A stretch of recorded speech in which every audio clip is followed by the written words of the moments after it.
Un jeune homme de 14 ans aux États-Unis tira et assassina un autre jeune homme dans le quartier sans aucune raison valable, juste pour prouver sa supériorité à son gang.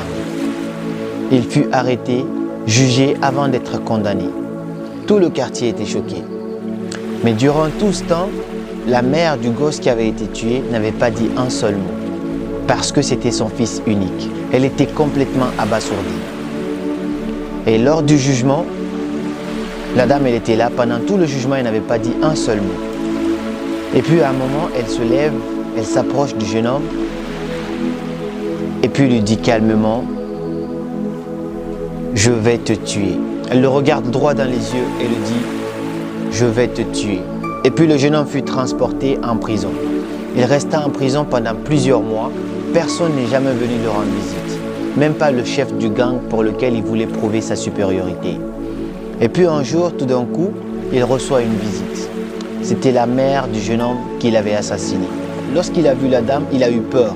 Ensuite, la dame lui dit, « Non, ne t'inquiète pas, je suis venu juste pour prendre de tes nouvelles et puis t'apporter quelques cigarettes. » Et quelques mois plus tard encore, la dame commençait à venir petit à petit. Parce que depuis que le gars il était en prison, personne ne le visitait parce qu'il n'avait pas de famille.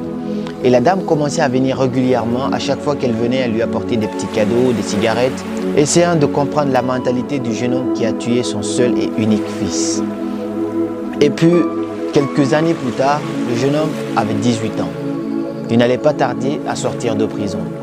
La dame vient lui rendre visite et puis lui pose des questions. Il lui dit, « Qu'est-ce que tu vas faire quand tu sors de prison ?» Le jeune homme répond, « Je ne sais pas.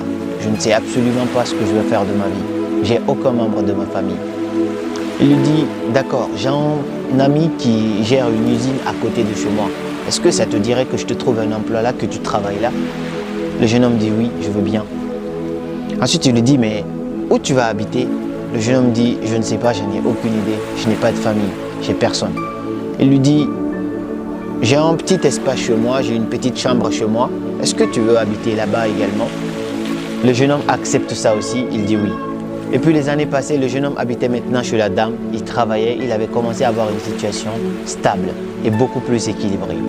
Et un soir, la dame appelle le jeune homme et lui dit, « Je veux te voir dans ma chambre, je veux qu'on parle. » Le jeune homme vient et la dame lui demande, « Est-ce que tu te rappelles le jour de ton jugement, je t'avais dit une phrase.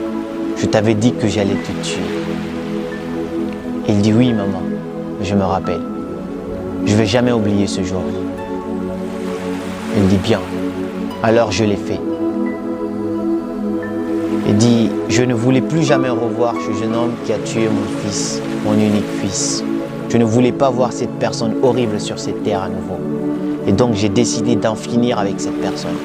Tu n'es plus cette personne. Si j'ai investi en toi durant tout ce temps, c'est pour faire de toi une meilleure personne, pour ne plus jamais revoir cette personne horrible qui m'a pris mon seul et unique fils. » Ensuite, la dame lui dit, « Maintenant, je vis seule ici, j'ai plus personne. Je voulais te demander, est-ce que tu voulais vivre ici avec moi? Est-ce que tu voulais devenir mon fils adoptif? »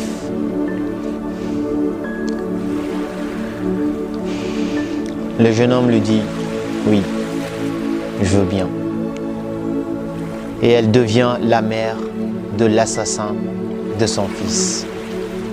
La mère qu'il n'avait jamais eue auparavant.